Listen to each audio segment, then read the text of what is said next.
Hey guys, it's an exciting day to be an Apple user. Today is a big software release day. iOS 13.1 has officially been released. iPadOS 13.1 also released. And in this video, let's cover everything that's changed, everything that's new, and why you should be updating as soon as possible. Before I begin, I wanted to remind you I'm doing a giveaway with Aaron from Mr. Who's the Boss, 4 iPhone 11s, 4 iPhone 11 Pros, all the info on that down below. Before updating from iOS 13, about a 500 megabyte update on an 11 Pro here.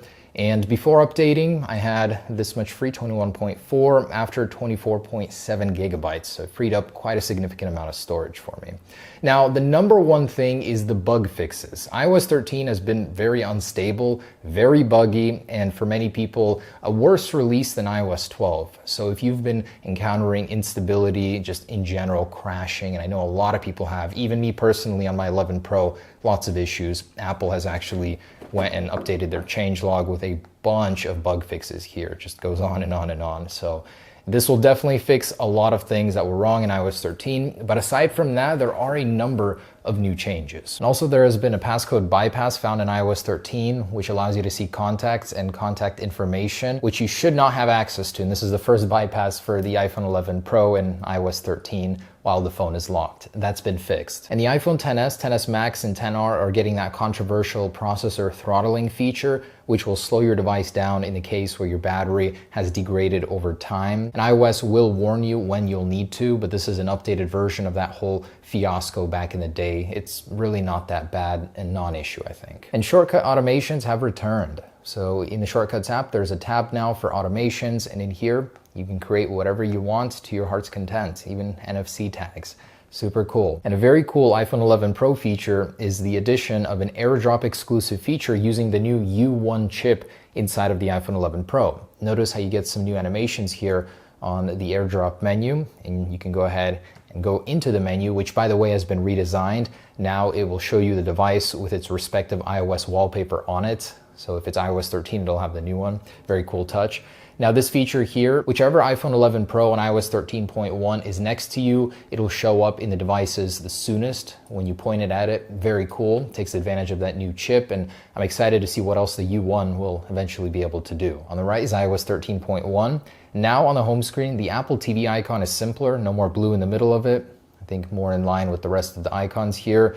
And when 3D touching, or haptic touching, man, I still got to get used to that. By the way, one of the biggest drawbacks of the 11 Pro, I hate that there's no more 3D touch, is that the platters actually go downwards now. Where applicable, they'll always be more in reach instead of having to stretch upwards, and that's a very nice optimization. And a few changes to some haptic touch icons here on settings. You'll notice a much richer, fuller looking set of icons. The battery icon is all the way full, which reflects the new battery life added to the 11 Pro nicely, so that's cool. Also, the Health app has some updated icons here, no longer as bold, thinner, more in line with the rest, and same goes for Calculator here. And on the iPhone 11 Pro, in the wallpaper settings, Apple has restored the iPhone 11 Pro wallpapers on 13.1. If you were on a beta, this part would be blank and you just didn't see them. Also, dynamic wallpapers, they're updated, so they have new previews, new looks, and Apple has restored a number of older ones. And audio sharing is back. Apple has restored this feature on 13.1. Now I'm having some grief with it, can't get it to work. There usually is an option when you connect some AirPods below it to go ahead and share audio. You get this very nice new preview. It's an animation, and it'll cycle through all the number of devices that you can connect, Beats products. Now you should be able to just open up another pair of AirPods, bring it closer, and for whatever reason for me that just doesn't work. But usually what'll happen is you'll get this screen here. It'll show you the device that you're trying to connect. You can click share audio, and this happens to me. So hopefully there will be a bug fix to patch that, but for now it is just not working for me. I do love the new animations though. There have been a number of optimizations in the audio department. In the control center, there is a larger volume icon here in the volume platter, and the actual volume HUD. So a number of changes here. First off, the actual look of it has changed. So they've dropped it down a little bit, and I think that it matches up with the volume icons here. So Apple has very carefully matched that up on devices. It looks very cool, nicely positioned. And another functionality change is it'll minimize into its smaller view, actually one click sooner. So instead of 3 clicks, it does it in just 1. Just like that. And the actual fully stretched view is now thinner and longer. So That's a little bit easier to discern. The volume HUD no longer hides now also when taking a screenshot. And in the screenshot menu, the back and forward arrows have been moved to the right and the actual glyphs are now larger. And that seems to be a system-wide change. So in photos, you'll notice that glyphs are larger. So Apple has been making things a little bit friendlier and easier to click. And of course, the biggest change to volume HUD is the new graphics. So depending on which device you're streaming to, you'll get a little icon in the volume HUD, a very nice touch. And even in phone calls, it has its unique little icon there. So depending on which one you're streaming to, you'll always get a different icon. On the music application on 13.1, there's this new splash screen when you open it up, letting you know there's a new lyrics experience for you to try. Very cool. Now, when you actually go into the music application, there's a slight interface change. The play pause buttons are now larger. The more info icon is now larger, and share is now share song. A couple cool changes in the home app. Now there's a number of new icons when setting lights. So just click on the light icon, you'll get this here. You can change them to several new ones.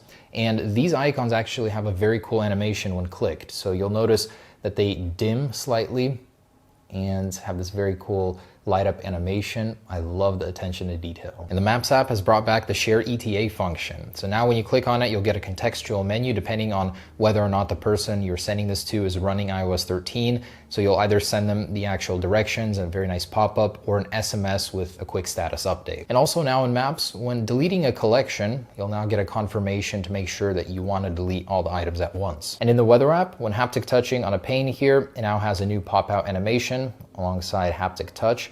So a little bit more responsive when moving those. A few changes in Notes here. When haptic touching on a preview, you'll now get a full screen preview with the options instead of having to scroll up to get to those. And also when previewing a link now, there's a new interface for it, and you now have the option to show link previews. So you'll get a quick preview there. Very cool. You can hide that too. Also, when sharing a note, you now have a slightly new icon here. On the top left, it's a text edit icon instead of the notes icon. In the settings font page, there's a new look and a link for the App Store where you can go ahead and download new fonts. Personal Hotspots has a slight interface change, some new descriptions also. And in settings, book settings, under reading goals, you now can include PDFs in your reading goals as well. Two strange changes in 13.1. So two emojis have been adjusted. The heart eyes now feature larger, shinier eyes, and the kissy face, same thing, a larger, shinier heart. I guess these are two of the most popular emojis, so Apple wanted to dress those up. And in messages, when sending emojis in this larger view, the send icon has been dropped down towards the bottom. A couple smaller changes in the App Store. Share icon is new, updated to an actual share icon. And in Apple Arcade, when watching a video preview, you can actually select it to mute and unmute, and you actually have an icon to control down here. Newly downloaded and updated icons as well as beta icons now are solid instead of being washed out, so they're no longer changed by the background, more distinct. And now connected controllers in the batteries widget will have their own generic little PlayStation controller icon. Very cool. And an issue affecting many people when scrolling very fast in the Photos app and you'd experience a crash no longer happens. In Safari, in the bookmarks, history, or favorites, you get an option also here to hide and show link previews. This was not an option before, and now you can control that. A couple changes in the Watch app. Display and text size is now just display and brightness, and the Nike Plus Run Club has been renamed to just Nike Run Club. And also the splash page for the App Store section in the Watch app now has a link to go explore Apple Watch apps. And a bug where you couldn't swipe up 3 apps at once has been patched, so you can do that with more gusto. And you can no longer press and hold with 3 fingers to reveal the edit menu. That no longer happens now. And that menu in general now features larger, bolder icons. And iOS 13.1 adds HEVC video encoding with alpha channels, so you can make green screening happen with video from your iPhone. Just a couple things while the Geekbench is running. So there are a number of features that we haven't seen yet in 13.1.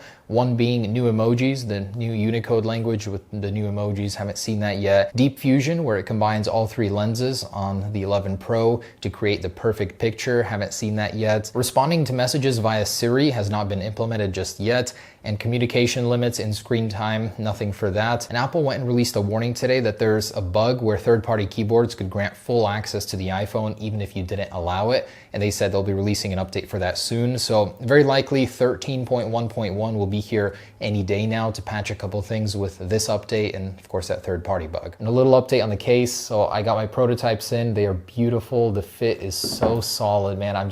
I'm happy with how this came out. This is only 70% done, so we'll have these out very soon. Follow at Phone Rebel to stay up to date on all of the progress on it. And here's that Geekbench, which is considerably lower in the multi-core versus iOS 13.